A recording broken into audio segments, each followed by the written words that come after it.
Alas Pilipinas babawi, kayang-kaya daw ang Kyrgyzstan.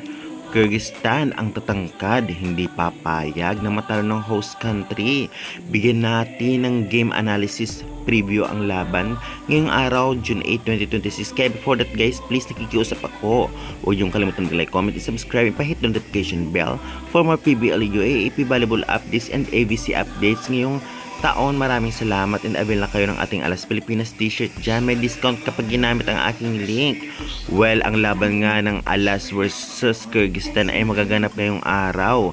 3 PM ito, June 8, 2026 sa Kandun City, Ilocos Sur. Well, kung ating titignan ay talagang tinalo ang Alas Pilipinas ng Australia sa loob ng 5 sets kahapon. Kaya naman syempre maraming nalungkot at maraming bash ang natanggap ng Alas Pilipinas. Well, maganda naman yung laro at umabot ng 5 sets. Kulang sila sa preparation at syempre marami ang nawala na talagang original ng Alas Pilipinas. Kaya syempre expected ito. Ganun pa man, ginawa pa rin nila ang lahat para naman may panalo ang laro, ngunit sadyang kinulang. Ngayon, laban sa Kyrgyzstan naman ang ating pag-uusapan. Well, first time magharap ng Alas Pilipinas or ng Philippines laban dito sa bansang Kyrgyzstan. Kaya hindi natin alam kung gaano kalakas ito.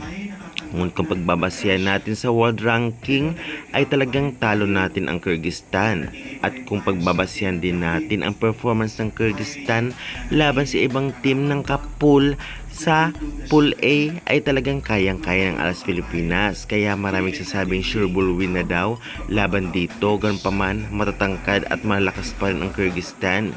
Hindi magpakampante kagaya ng sa Australia. Kaya syempre, sino-sino kaya ang gagamitin ulit ng first 6 para talunin ang team na ito?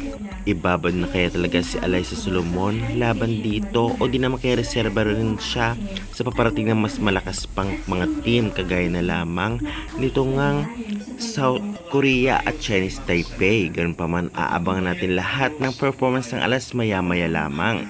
Kaya guys, syempre pa-subscribe naman, pa-like and share ng ating video. Maraming salamat.